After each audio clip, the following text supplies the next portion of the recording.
1970, Svizzera. Al Casino di Montreux è in programma il Festival Super Pop e per la data del 30 agosto è previsto un concerto destinato a far parlare di sé.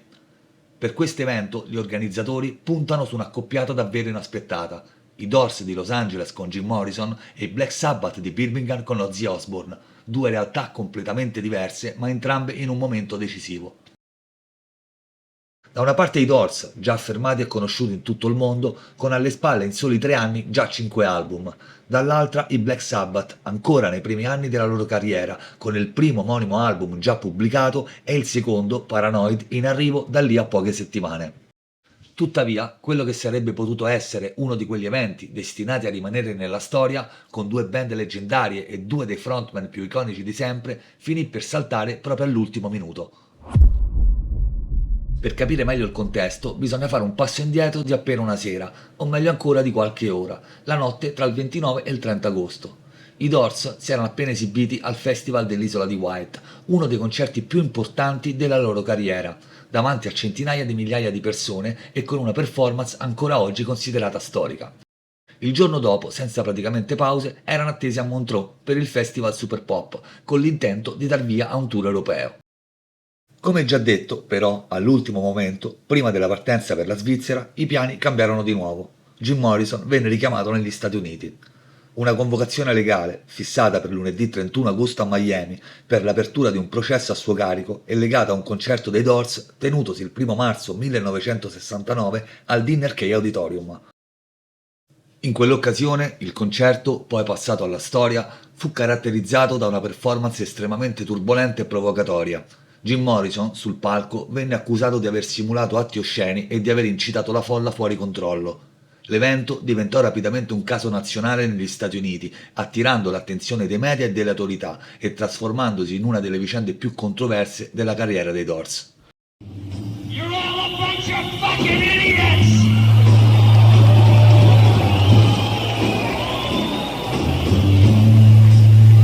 Letting people tell you what you're gonna do! Letting people push you around! How long do you think it's gonna last? How long are you gonna let it go on? How long are you gonna let them push you around? How long? Maybe you like it. Maybe you like being pushed around. Maybe you love it. Maybe you love getting your face stuck in the shit. Come on.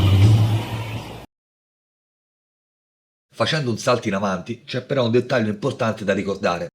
Nel corso del procedimento non emerse mai alcuna prova fotografica che ritraesse Jim Morrison mentre compiva realmente atti osceni sul palco. Con il passare del tempo iniziarono così a diffondersi sempre più dubbi sull'intera vicenda e in molti arrivarono a considerare quel caso più come il riflesso del clima politico e sociale dell'epoca che come una vera e propria questione giudiziaria. Jim, you're facing 3.5 years in state prison for the Miami incident. The scope of this trial goes way beyond rock and roll. It's really about the First Amendment. What we're testing down there is the issue of artistic freedom of expression, and it's a significant issue, and the trial is very interesting. You seem confident. Right. And hopefully it'll be over in time for me to do a European tour. In quel periodo, segnato da profondi cambiamenti, soprattutto tra i giovani, molti musicisti e artisti erano sotto forte pressione e costantemente nel mirino delle autorità.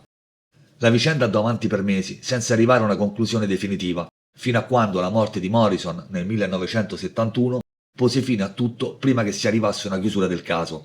Anni dopo, nel 2010, a oltre 40 anni dal controverso concerto di Miami, il governatore della Florida, Charlie Crist, concesse a Morrison la grazia postuma. Tornando a Montreux, con l'improvvisa assenza dei Doors, che avrebbero dovuto esibirsi in serata, mentre Black Sabbath erano già previsti nel pomeriggio, gli organizzatori si trovarono costretti a reagire in fretta per non deludere il pubblico già in attesa. A quel punto, per evitare il crollo dell'intero evento, si misero subito alla ricerca di alternative e riuscirono a riorganizzare il cartellone con 2 inserimenti all'ultimo minuto. Gli irlandesi Taste, guidati da Rory Gallagher, ancora oggi considerato uno dei più grandi chitarristi della storia del rock, e gli americani Cactus.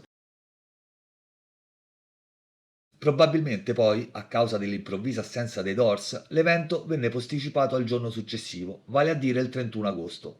Quella sera i Black Sabbath aprirono le danze con Paranoid, anticipando un brano tratto dal loro imminente secondo album, che sarebbe uscito di lì a pochi giorni, il 18 settembre di quello stesso anno, e destinato a diventare uno dei pezzi più iconici della loro carriera e della musica in generale. We'd like to start off with a number of our new album.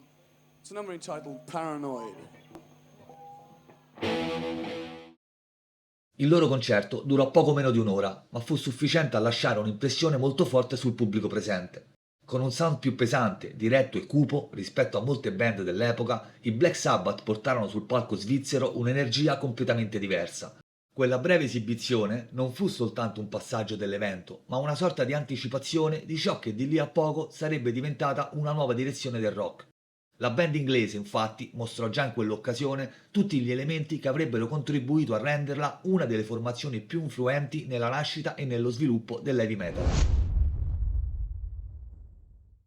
Un episodio che vale la pena ricordare, sempre legato al Casino di Montreux, fu il grande incendio del 1971, scoppiato durante un concerto di Frank Zappa.